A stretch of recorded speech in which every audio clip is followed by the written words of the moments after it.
kita harus bisa berpikir secara mandiri. Kemampuan berpikir kritis dan memecahkan masalah dari kuli bangunan sampai pembantu rumah tangga sampai CEO perusahaan itu semuanya luar biasa penting. Harapan besar Menteri Pendidikan dan Kebudayaan Nadiem Makarim terhadap dunia pendidikan ini diusung lewat konsep Merdeka Belajar. Bila dijabarkan, nilai tidak lagi jadi penentu kompetensi dan akreditasi bukan menjadi tolak ukur kemampuan yang baik. Jadi, bukan seberapa bagus siswa bisa memperoleh nilai melalui tugas-tugas yang diberikan guru, namun bagaimana siswa bisa berpikir kritis lewat kemampuan kognitifnya. Selain itu, siswa bukan hanya dituntut menghafal rumus, tapi diharapkan turut memahami konsep dasarnya. Merdeka Belajar ditujukan agar tercipta kemandirian dan kemerdekaan bagi lingkungan pendidikan dengan menentukan sendiri cara yang mereka gunakan dalam proses pembelajaran. Upaya revolusi pendidikan ini menyasar mulai dari pendidikan tingkat dasar, menengah, hingga tinggi. Konsep inilah yang diharapkan Nadiem dapat terwujud, namun kemandirian dan kreativitas belajar ini tak hanya tertuju untuk murid-murid saja. Unit pendidikan lain seperti sekolah dan guru turut menjadi bagian dari konsep Merdeka Belajar ini. Para guru dapat menentukan sendiri apa cara mengajar yang terbaik bagi anak didiknya, serta secara merdeka dapat memilih elemen-elemen dari kurikulum yang terbaik. Guru punya itu materi harus ditransfer kepada murid. Murid tinggal dengerin aja, menghafal, lalu nanti dites. Ini bukan namanya pembelajaran. Ini adalah namanya menghafal. Menghafal. Nah, proses pembelajaran adalah sebenarnya proses refleksi. Di mana gurunya pun harus melakukan refleksi, di mana apa itu kurikulum, dia olah lagi. Nggak semua yang penting dalam pendidikan itu bisa diukur dalam tes pilihan ganda. Itu harus pertama dimengerti semua. Bahwa sebenarnya hal-hal yang lebih penting lagi yaitu kreativitas, kolaboratif, kemampuan berkolaborasi, kemampuan komunikasi. Makanya yang kita ingin lakukan adalah membuat aktivitas-aktivitas di dalam kelas itu partisipatif, bukannya pasif. Upaya untuk meningkatkan mutu sumber daya manusia lewat Merdeka Belajar ini tentunya akan sulit tercapai jika tak mendapat dukungan dari sejumlah pihak. Oleh karena itu, Kemendikbud sebelumnya gencar mencari kerjasama dengan negara lain maupun lembaga-lembaga untuk mengembangkan pendidikan di Indonesia. Salah satu lembaga yang mendukung upaya ini adalah SIMIO, Southeast Asian Minister of Education Organization, lembaga yang melakukan kolaborasi di bidang pendidikan di regional Asia Tenggara. Nadiem optimis jika kebijakan ini bisa diimplementasikan dengan baik melalui kemitraan dengan pihak dari dalam ataupun luar negeri. Maka, cita-cita mencetak generasi unggul sesuai arahan Presiden Jokowi dapat tercapai.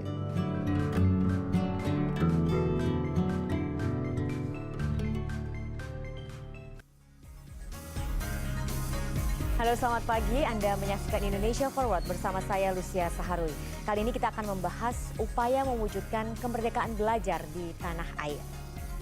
Merdeka Belajar sebuah gagasan dari Menteri Pendidikan dan Kebudayaan Nadiem Anwar Makarim yang terus melakukan terobosan inovasi pendidikan guna memajukan pendidikan di Indonesia. Merdeka Belajar memberikan kebebasan kepada sekolah, guru, dan peserta didik untuk memiliki kebebasan dalam berinovasi serta kebebasan untuk belajar secara kreatif dan mandiri. Menariknya, misi Merdeka Belajar ini tidak hanya dikerjakan sendiri oleh Kemendikbud. Program ini mendapat dukungan dan partisipasi banyak pihak, termasuk dari sebuah organisasi antar pemerintah, yaitu SIMIO. SIMIO mengambil peran aktif dalam mendukung program Merdeka Belajar melalui berbagai program pendidikan yang berkualitas, yang pada akhirnya akan melahirkan pelajar Pancasila yang bernalar kritis, kreatif, dan mandiri, beriman, bertakwa kepada Tuhan Yang Maha Esa, dan berakhlak mulia, bergotong royong, dan berkebinekaan global. Dan untuk membahas lebih lanjut mengenai hal ini, telah hadir bersama kita Dr. Luh Anik Mayani dari SIMIO Kitab in Language, Dr. Sumardiono dari SIMIO Kitab in Mathematics, dan Dr. Indrawati dari SIMIO Kitab in Science yang sudah bergabung bersama kita via Zoom. Selamat pagi Bapak Ibu semuanya. Selamat pagi Mbak Lucia. Ya. Baik, sebelum kita membahas lebih dalam mengenai SIMIO ini, mungkin Dr. Luh Anik bisa menjelaskan apa itu SIMIO? Baik, terima kasih. Simeo merupakan organisasi menteri-menteri pendidikan se-Asia Tenggara. Nah, jika kita bandingkan dengan organisasi lain di Asia Tenggara, misalnya ASEAN, mungkin masyarakat belum terlalu familiar dengan Simeo.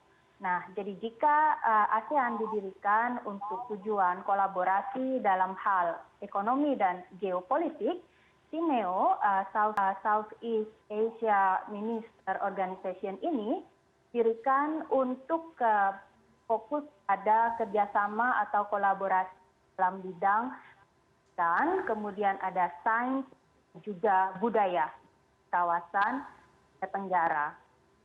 Ya. Kemudian negara-negara yang menjadi anggota Simeo ada 11, Mbak Lucia. Ada Brunei Darussalam, kemudian China, Indonesia, Kamboja, Laos, Vietnam, Malaysia, Myanmar, Singapura, Thailand, dan Timor Leste. Dan jika kita lihat dari segi usia, begitu ya, Simeo sebenarnya sedikit lebih tua dibandingkan dengan ASEAN. Simeo didirikan pada tahun 1965, sedangkan ASEAN didirikan pada tahun 1967. Jadi 2 tahun lebih muda dibanding siswa dibandingkan dengan ASEAN. Selanjutnya, hampir di setiap negara anggota ASEAN tersebut ada pusat-pusat Simeo. Mungkin itu yang bisa saya berikan sebagai pengantar tentang Simeo. Baik, Dr. Luanik. Ya, mungkin Dr. Sumardiono bisa menjelaskan lebih lanjut mengenai pusat-pusat Simeo ini. Ya, terima kasih Mbak Lucia. Pusat-pusat Simeo ini katakanlah menjadi salah satu unit-unit operasional di Simeo. Dan secara keseluruhan Simeo telah memiliki 26 center di Asia Tenggara, hampir menyebar ke 11 negara, kecuali mungkin salah satunya Timor Leste, begitu.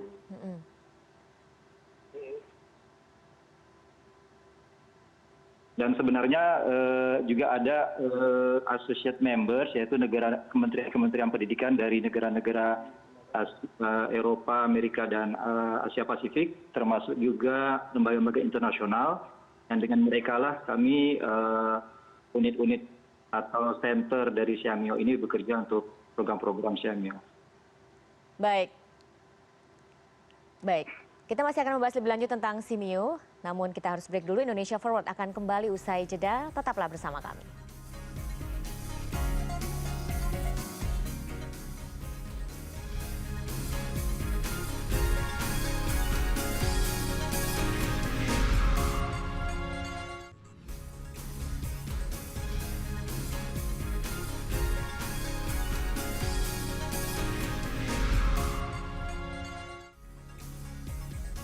Kembali lagi di Indonesia Forward, kita akan lanjutkan dialog terkait dukungan Simeo Kiteb dalam mewujudkan Merdeka Belajar. Saya ingin ke Dr. Luh Anik, bisa jelaskan Simeo Center apa saja yang ada di Indonesia? Untuk Simeo Center di Indonesia, itu kita punya center kita ada misalnya Simeo Kiteb ada 3, yaitu kita punya Simeo Kiteb in Language, kemudian Simeo Kiteb in Mathematics, dan yang ketiga Simeo Kiteb in Science. Kemudian ada 4 center yang lain, jadi total ada 7 di Indonesia. Ada center yang memang mengurus soal pendidikan jarak jauh, yaitu Simeo Simolek. Kemudian ada Simeo Rekpon yang menangani masalah gizi. Lalu kita punya Simeo Biotrop yang spesialisasinya dalam bidang tropikal biologi. Kemudian satu center yang lain adalah Simeo Cecep yang mengurus tentang pendidikan anak usia dini. Itu Mbak Lucia. Jadi kita punya 7 Simeo Center di Indonesia. Oke, nah Dr. Indrawati, di awal tadi kan sudah dijelaskan bahwa Simeo ini adalah organisasi Menteri Pendidikan se-Asia Tenggara. Berarti di Indonesia pusat-pusat Simeo ini berada di bawah Kementerian Pendidikan dan Kebudayaan, begitu ya?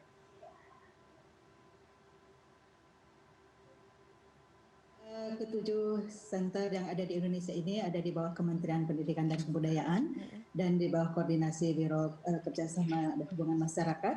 Dan tentunya pada saat melaksanakan mandatnya, 7 center ini mengacu kepada kebijakan-kebijakan Kementerian Pendidikan dan Kebudayaan.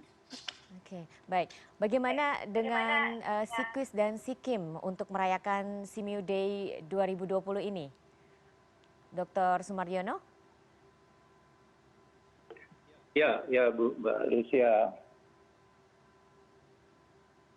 Kita sudah mengikuti berbagai kegiatan yang terlibat dalam partisipasi di Siamio Sekretariat di Bangkok. Jadi ada yang namanya lecture series di sana.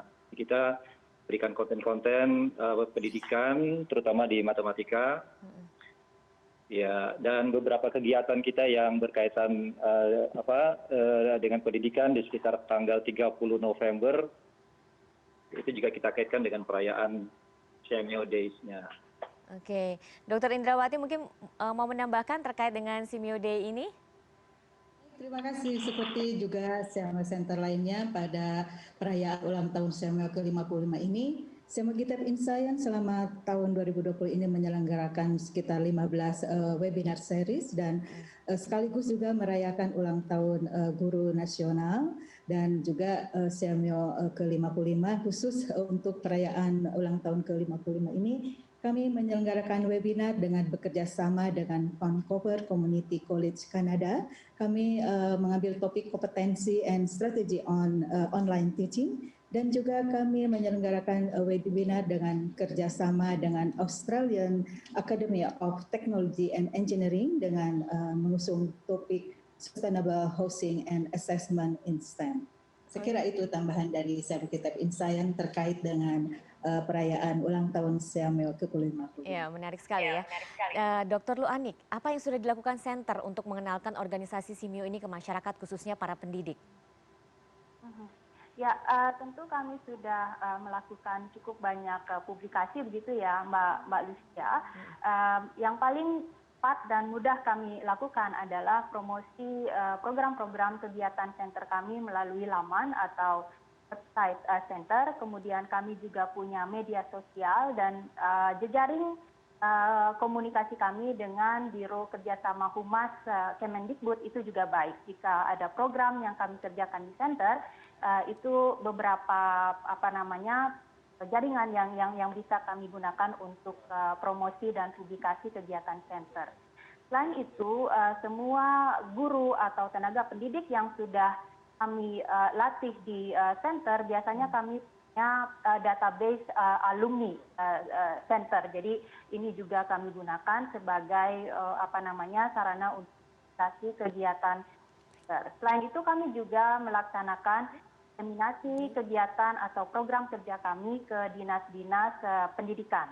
Ya, kemudian hal lain adalah bekerja sama dengan perguruan tinggi.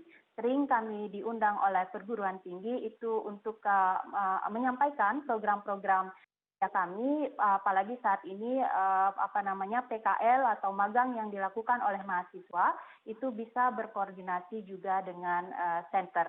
Itu beberapa hal yang kami lakukan untuk mendiseminasi atau mempublikasi program-program kerja di Simeo Center.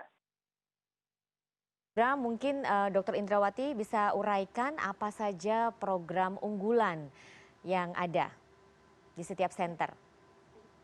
Terima kasih. Terkait dengan program unggulan Siamio Kitab in Science, sejak berdirinya kami mengusung inquiry based learning, jadi kami juga menyelenggarakan pelatihan-pelatihan dengan skala regional dan juga skala nasional.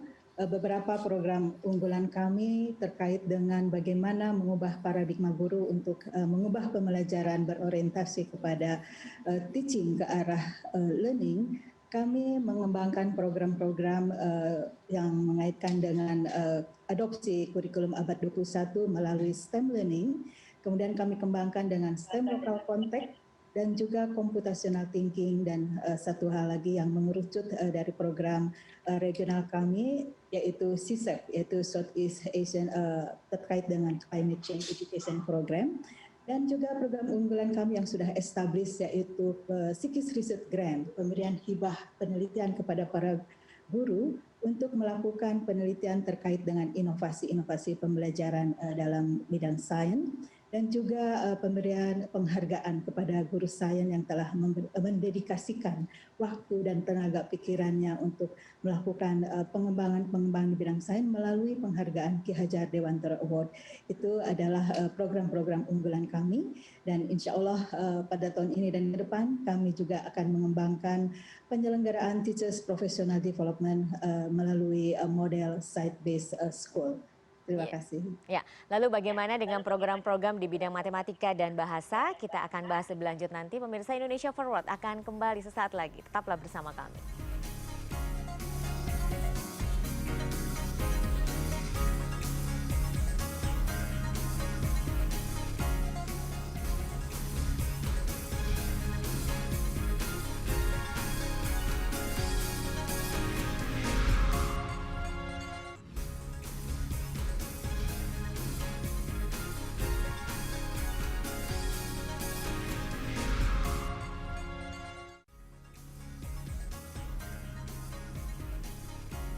Terima kasih Anda masih bersama kami di Indonesia Forward. Tadi kita sudah mendengarkan penjelasan bagaimana program-program unggulan di bidang sains. Nah, bagaimana dengan program KITEP di dalam bidang matematika? Pak Sumaryono mungkin bisa menjelaskan? Ya, terima kasih Mbak Lucia. Memang seperti yang diketahui banyak pihak ya, bahwa matematika ini termasuk pelajaran yang sulit, ya, barangkali juga menakutkan, ya. Tapi ini tetap saja menjadi semacam mitos yang bagi SIKIM, bagi center kami menjadi tantangan untuk mencoba membuat proses pembelajaran oleh guru-guru menjadi lebih menyenangkan dan bermakna. Oleh karena itu program-program unggulan kami akan berorientasi membuat proses pembelajaran itu lebih menyenangkan, ya, bagi siswa. Jadi ada banyak strategi, pendekatan, dan metode yang kami coba berikan kepada guru dan tenaga kependidikan, khususnya di bidang matematik. Salah satunya yang menjadi mandat, ya, jadi mandat dari Siameo di government board meeting, ya, perwakilan kementerian-kementerian di Siameo, kami menyelenggarakan yang namanya regular course. Jadi regular course itu dengan 8 tema yang secara keseluruhan itu berkaitan juga dengan merdeka belajar, di mana konsep berpikir kritis, kreatif, kemudian literasi, ya, juga terkait STEM itu menjadi orientasi di dalam proses diklat kami yang kami selenggarakan. Diklat yang kita selenggarakan juga berjenjang, Mbak Lucia. Jadi ada yang sifatnya reguler. Jadi kalau reguler ini mempertemukan guru dan tenaga kependidikan se-Asia Tenggara begitu. Ya. Ya. Jadi mereka juga mempunyai kesempatan untuk mempelajari best practice antar mereka. Selain itu juga ada yang sifatnya in country, di mana kami memberikan fasilitasi kepada guru-guru dan tenaga kependidikan di suatu daerah begitu, baik dalam dan luar negeri. Selain itu juga kita menyelenggarakan workshop, ya, seminar, ya, semacam itu, dan terakhir kita juga menyelenggarakan joint conference dengan IPST di Bangkok, dan kebetulan juga dengan Ibu Indrawati di sini dari SIKIS, ya, dan alhamdulillah sudah terselenggara offline dan online. Selain itu kami juga mengembangkan ini, Bu Lucia, jadi terkaitan dengan Pak Lucia, ya, terkait dengan asesmen. Jadi kalau di Kemendikbud sekarang sedang mencoba untuk memperbaiki asesmen kepada siswa-siswa kita dan kepada sekolah-sekolah, ya, dari dulu yang kita kenal UN sekarang menjadi AKM begitu. Nah, kita juga punya asesmen serupa, tapi tingkatnya regional, yang kita beri nama Marwa, dan insya Allah dalam tahun-tahun mendatang akan tetap kita kembangkan. Di tahun ini juga kita sudah menyelenggarakan di beberapa sekolah untuk memberikan input kepada guru-gurunya, bagaimana mengembangkan literasi kepada anak murid. Ya. Itu beberapa yang mungkin yang perlu kami sampaikan terkait dengan program unggulan, termasuk juga di bagian pengabdian masyarakat, Bu Lucia. Kami punya namanya Kampung STEM juga. Oke, baik. Kalau di bidang bahasa bagaimana Bu Anik? Apa saja program-program yang dilakukan untuk bisa dirancang untuk guru-guru bahasa begitu? Terima kasih Mbak Lucia. Program unggulan Simeo-Kitabin Language atau SIKIL ini tentu disesuaikan dengan bahasa-bahasa yang menjadi target program dalam Simeo-Kitabin Language. Jadi ada bahasa-bahasa yang menjadi target kerja kami adalah yang pertama bahasa Indonesia bagi penutur asing atau sering kita singkat BIPA, kemudian ada bahasa Arab, bahasa Mandarin, bahasa Jepang, bahasa Jerman, dan yang tidak kalah pentingnya adalah bahasa ibu. Terkait bahasa Indonesia bagi penutur asing, Simeo-Kitabin Language tentu mendukung upaya Kemendikbud untuk meningkatkan fungsi bahasa Indonesia sebagai bahasa internasional. Jadi kita ingin bahasa Indonesia ini menjadi lingua franca di Asia Tenggara. Kemudian itu yang terkait BIPA. Dalam hal bahasa asing yang lain yang saya sebutkan tadi, Arab, Mandarin, Jepang, Jerman, kami berusaha untuk membantu meningkatkan kompetensi guru bahasa dengan menyusun modul-modul pembelajaran bahasa yang berbasis HOTS, Higher Order Thinking Skill, atau pola berpikir aras tinggi. Kemudian model-model pembelajaran berbasis HOTS yang kami kembangkan ini ada 3 model. Ada model pembelajaran bahasa berbasis teks, kemudian model pembelajaran bahasa berbasis proyek, dan model pembelajaran bahasa berbasis penyingkapan atau discovery-based learning. Nah, modul-modul ini kemudian kami bagikan kepada guru-guru sehingga mereka memiliki kompetensi untuk membelajarkan bahasa. Di bahasa tidak lagi menjadi, kalau tadi di matematika momennya kan sulit, susah begitu, dan biasanya pembelajaran bahasa kendala utamanya adalah mengajar bahwa bahasa itu hal yang dibutuhkan. Nah, dengan model-model pembelajaran tersebut, kami berharap siswa dapat menggunakan sebagai alat untuk menentukan idenya dengan baik, untuk memahamkan sesuatu pada orang lain dengan baik. Nah, itu beberapa program yang kami kerjakan untuk bahasa asing. Kemudian hal lain yang juga terkait dengan bahasa asing adalah kami juga menyusun modul pembelajaran bahasa yang berbasis kecakapan abad ke-21. Kemudian untuk membantu guru dalam melaksanakan penelitian tindakan kelas, kami juga mengembangkan metodologi riset pengajaran bahasa. Lalu hal dengan bahasa ibu atau bahasa daerah begitu Mbak Lucia, kami akan menggiatkan kembali dan mengembangkan program-program untuk mendorong penggunaan bahasa ibu sebagai bahasa pengantar dalam pendidikan, khususnya penggunaan bahasa ibu dalam pendidikan anak usia dini atau di SD tingkat rendah. Nah, kemudian selain bahasa, seperti yang saya sampaikan di awal, ada ruang kerja Simeo itu dalam bidang budaya. Nah, untuk memahamkan lintas budaya di Asia Tenggara ini, kami mencoba untuk menggunakan bahasa sebagai jembatan untuk memahami perbedaan budaya yang ada di negara-negara Asia Tenggara. Dan program yang kami kembangkan adalah program bercerita atau bertutur yang kami branding dengan judul Listening to Asia.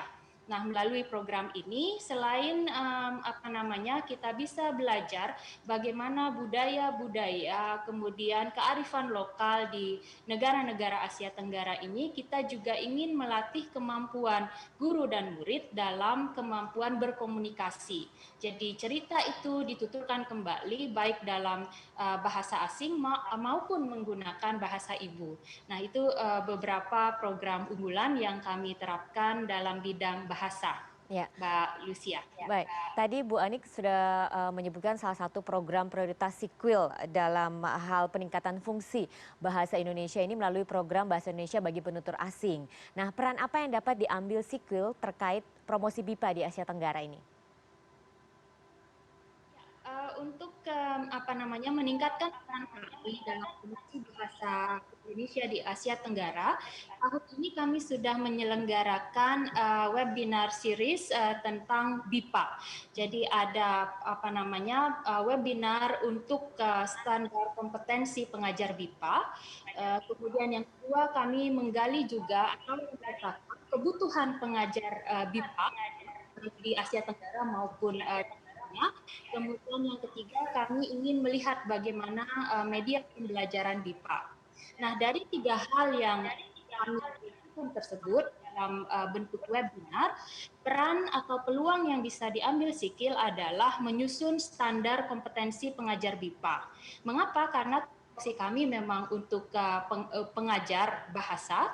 Kemudian yang kedua, ternyata Mbak Lucia, ini belum ada standar kompetensi pengajar BIPA.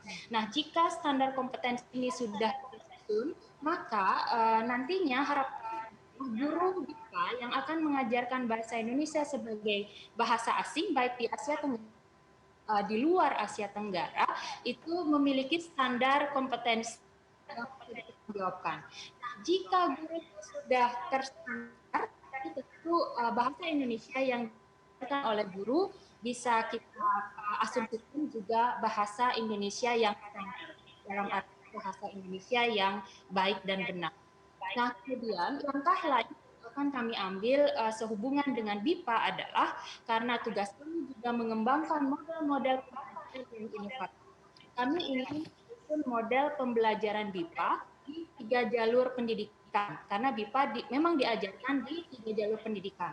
Ada pendidikan formal, misalnya atau universitas, kemudian ada jalur pendidikan informal, dan yang ketiga adalah pendidikan kementerian atau lembaga. Karena BIPA banyak juga diajarkan di kedutaan besar Indonesia, atau bisa juga di konsulat Indonesia. Jadi setidaknya ada 2 peran besar yang diberikan dari SIKID, Internasional Bahasa Indonesia. Baik, ini terkait dengan tema literasi, numerasi ataupun kecakapan abad 21 yang menjadi concern Kemendikbud.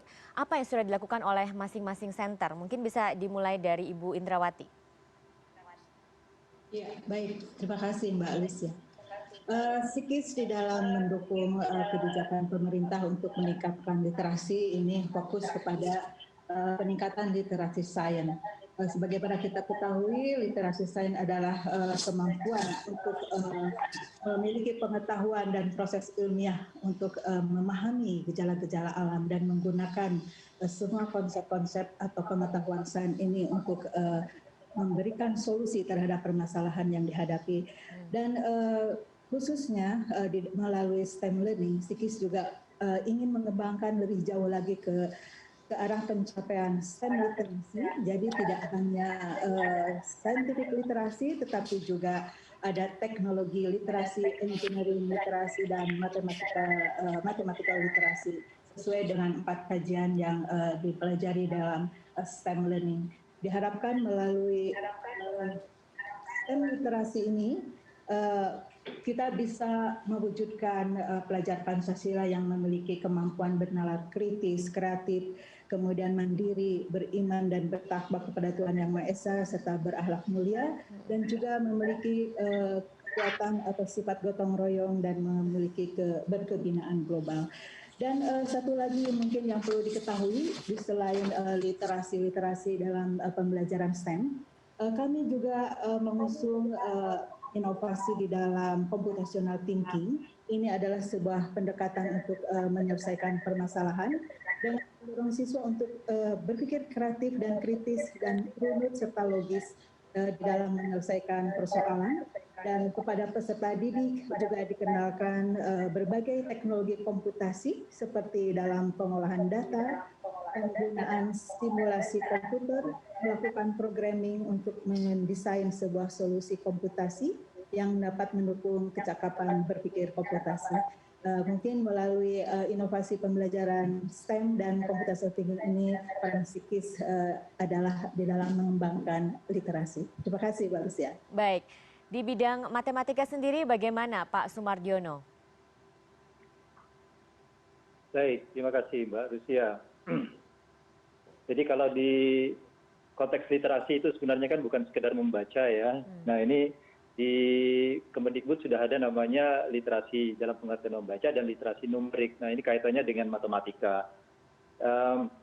Yang jelas kami memiliki program-program yang menyasar juga kepada guru-guru untuk meningkatkan literasinya dulu. Jadi kalau guru-gurunya sudah memiliki literasi yang kuat, barangkali ini bisa menjadi sebuah modal yang tepat untuk bagaimana membuat anak-anak juga memiliki literasi yang diinginkan. Oleh karena itu kami di Hilir itu mencoba untuk menyelenggarakan kegiatan-kegiatan yang meningkatkan kompetensi guru-guru dalam hal tulis-menulis ilmiah. Jadi kita juga menyelenggarakan workshop academic writing pada mereka, memberikan sarana publikasi juga. Jadi kami juga sudah punya 2 publikasi ya. Jadi buletin ya semi ilmiah atau ilmiah populer dan jurnal ya yang kami beri nama Siamets itu ya. Nah ini terbit 2 tahun sekali, 2 kali dalam setahun, maaf. Kemudian juga di dalam program-program diklat ya. Literasi atau kecaparan abad 21 itu menjadi orientasi sentral di dalam peningkatan kompetensi guru gitu ya. Jadi di dalam proses diklat itu kita menghendaki guru-guru untuk belajar mendapatkan experience ya, pengalaman bagaimana memecahkan masalah secara analitis dan secara kritis dan kreatif begitu. Jadi ini concern kita bagaimana membuat pembelajaran matematika itu diawali oleh pengalaman guru dulu, mengembangkan pola pikir kreatif dan kritis dan kreatifnya begitu. Jadi 2 hal itu yang barangkali menjadi salah satu poin penting dalam kecakapan abad 21. Iya. Nah terkait juga dengan program-program yang lain, saya pikir juga tadi seperti yang saya sebutkan ya, seperti Marwa. Jadi Marwa itu matematik regional wide assessment. Jadi itu seperti PISA. Jadi kalau PISA dan TIMSS itu tingkatnya global dunia ya, Mbak Lucia. Nah, Marwa yang kita kembangkan ini tingkat regional se Asia Tenggara. Dan ini juga cukup mendukung, artinya teman-teman guru, sekolah-sekolah, kepala dinas-dinas provinsi dan kabupaten bidang pendidikan ikut terlibat di dalam sampling dan pengembangan Marwa ini menjadi bekal ya untuk mengikuti literasi assessment di tahun 2021 nanti dalam bentuk asesmen kompetensi minimum itu. Iya. Mungkin itu yang bisa kami sampaikan. Baik, tema literasi ini pasti tidak bisa lepas dari bidang bahasa begitu ya. Bu Anik mungkin bisa menjelaskan program-program yang sudah dilakukan.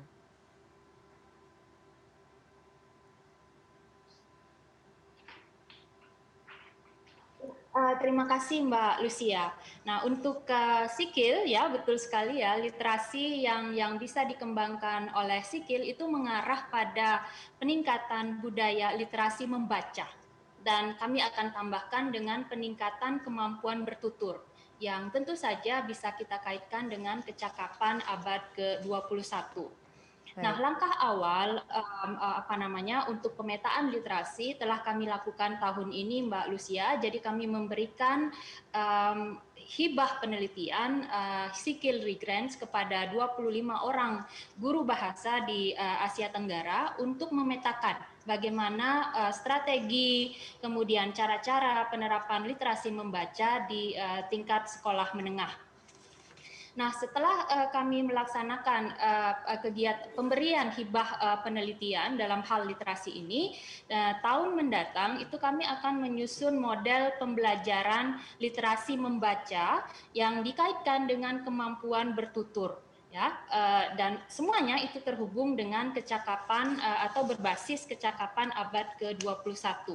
Baik. Nah, modul pelajaran yang akan disusun ini kami harapkan dapat menjadi panduan bagi guru untuk menentukan ya bagaimana memilih bahan bacaan yang berkualitas untuk siswa, kemudian bagaimana mengajarkan membaca supaya anak-anak itu bisa meningkatkan pemikiran kritis mereka ketika membaca, bisa menyarikan nilai-nilai moral yang terkandung dalam bacaan.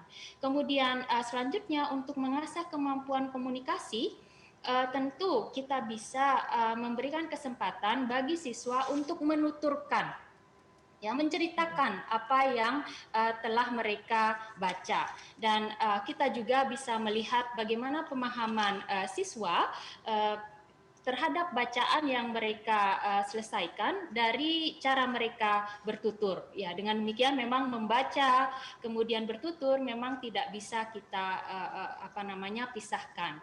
Kemudian Mbak Lucia perlu kita pahami bahwa ketika murid dibimbing oleh gurunya melakukan proses membaca, begitu ya, ketika paham, mereka akan bisa mengungkapkan hasil bacaan dengan baik. Ya. Kemudian tahap pengukuran selanjutnya adalah kita harus membimbing murid-murid kita untuk mengaitkan nilai-nilai yang mereka baca dalam bahan bacaan dengan kehidupan atau perilaku-perilaku nilai-nilai yang mereka temukan dalam kehidupan sehari-hari.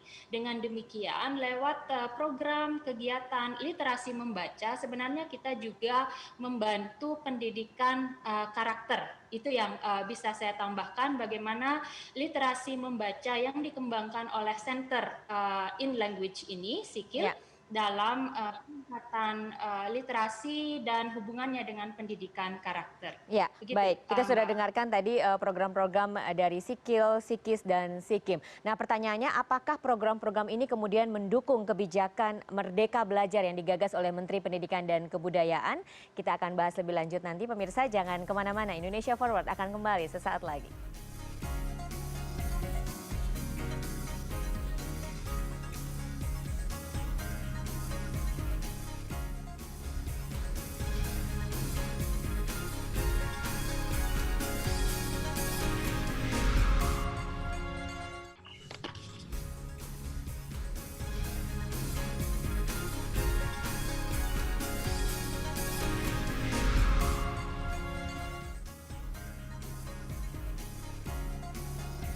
Ya, kita akan kembali melanjutkan perbincangan. Tadi kita sudah dengarkan program-program, penjabaran program dari bidang matematika, bahasa, dan juga sains. Nah, pertanyaannya, ini apakah program-program ini kemudian mendukung kebijakan Merdeka Belajar yang digagas Menteri Pendidikan dan Kebudayaan? Mungkin Pak Sumardiono bisa menjelaskan? Baik, Mbak Lucia, terima kasih.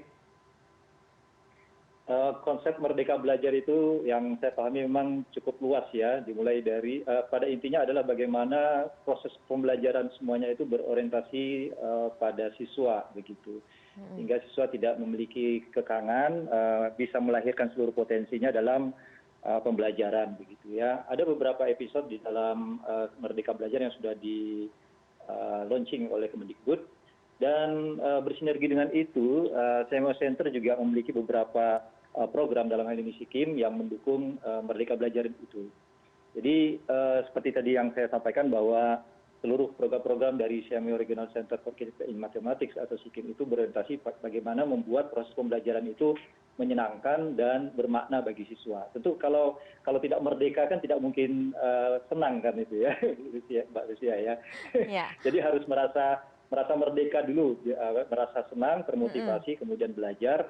Lalu kita juga memberikan input pada guru-guru bagaimana mengelola proses pembelajaran yang mudah, ya, supaya mendapatkan pemahaman. Nah, terkait dengan Merdeka Belajar itu, beberapa hal yang mungkin bisa saya sampaikan dari program-program SIKIM. Kita sudah melakukan workshop dan diklat juga terkait dengan bagaimana membuat perencanaan yang efektif, efisien, begitu. Ya, ini sesuai dengan RPP 1 lembar ya kalau di dalam Merdeka Belajar. Selain itu juga kita mendukung literasi ya. Tadi seperti yang saya sampaikan, kita terus mengembangkan yang namanya Marwah, dan kelas 5, 8, 10 itu kita jadikan sampel supaya bisa memberikan input kepada guru-guru di sekolah dan kelasnya masing-masing. Dan terkait dengan literasi dan numerasi itu juga, yaitu terkait juga dengan Merdeka Belajar. Selalu di dalam tema-tema diklat kita berikan topik-topik berpikir tingkat tinggi ya, tadi seperti yang disampaikan juga HOTS ya, high order thinking skill di situ. Apalagi di dalam matematika ini tantangannya lumayan juga gitu, bagaimana kita mengelola proses pembelajaran. Biasanya kalau orang-orang kalau sudah berpikir tentang soal matematika mesti sudah di pikiran sudah sulit dulu begitu, padahal kesulitan yang dihadapi itu kalau punya motivasi mungkin bisa membuat mereka lebih merdeka dalam mengeluarkan potensi yang ada begitu. Oke, Kemudian terkait juga dengan kampus merdeka, Mbak, ini satu yang saya garis bawahi. Itu juga termasuk dari konsep Merdeka Belajar. Kita juga berinisiasi dengan beberapa universitas dan kampus dalam mengembangkan inisiasi magang pada mahasiswanya. Oke, baik. Terkait dengan masa pembelajaran di tengah pandemi ini, mungkin Bu Indrawati bisa menjelaskan bagaimana menghadapi tantangan dalam melaksanakan program di saat-saat seperti ini. Ya, ini menjadi luar biasa dengan masa pandemik ini, sekaligus juga memberikan tantangan yang biasanya kami melakukan pendidikan dan pelatihan melalui moda tatap muka, kita ubah menjadi moda daring, dan tentunya tantangan-tantangan yang kita hadapi ada beberapa terkait dengan adanya kesenjangan dari para peserta pelatihan untuk menggunakan teknologi, jadi penggunaan tool daring, dan juga tantangan khusus bagi kami tentunya adalah bagaimana meningkatkan partisipasi pelatihan melalui moda daring ini dan menjaga agar mereka tetap aktif. Dan ini adalah menjadi salah satu tantangan juga bagi kami bagaimana untuk mengembangkan bahan-bahan pelatihan untuk disampaikan melalui moda daring. Tetapi kami juga di dalam masa pandemik ini ada solusi, yaitu kami bekerja sama dengan Dinas Pendidikan yang telah kami lakukan khususnya dengan Dinas Pendidikan Provinsi Jawa Barat melatih para virtual coordinator trainer. Nah, ini yang sangat penting karena dengan di masa pandemi ini para guru melalui pelatihan virtual coordinator trainer ini dilatih bagaimana menggunakan tools untuk pembelajaran daring. Saya kira itu beberapa tantangan yang kami hadapi. Terima kasih. Baik, terima kasih. Kita masih akan berbincang lebih lanjut lagi, pemirsa. Jangan kemana-mana, Indonesia Forward akan kembali sesaat lagi.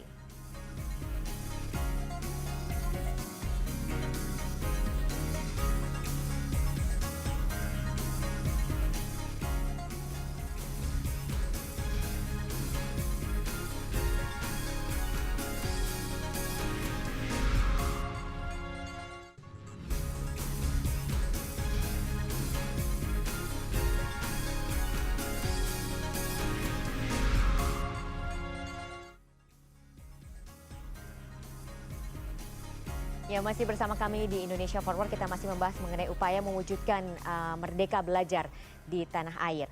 Nah, saya ingin ke Bu Indrawati lagi. Ibu, dukungan apa sih sebenarnya yang diharapkan dari Kemendikbud agar inovasi yang dilakukan center ini bisa dikenal oleh masyarakat? Baik, terima kasih.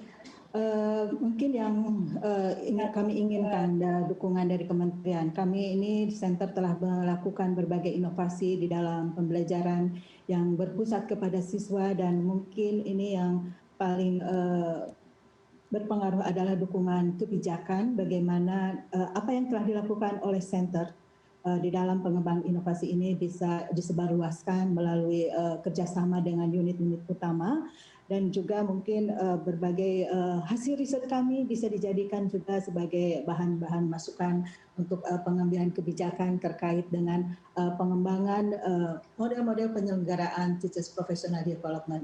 Sekira itu dukungan yang sangat mendasar yang kami harapkan.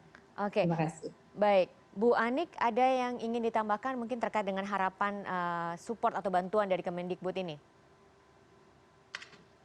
Ya, terima kasih Mbak Lucia. Ini mungkin menambahkan apa yang sudah disampaikan oleh Bu Indrawati tadi ya, dukungan kebijakan itu satu hal. Kemudian perlu diketahui Mbak Lucia, Simeo Center di Indonesia itu skala kerjanya itu adalah regional Asia Tenggara.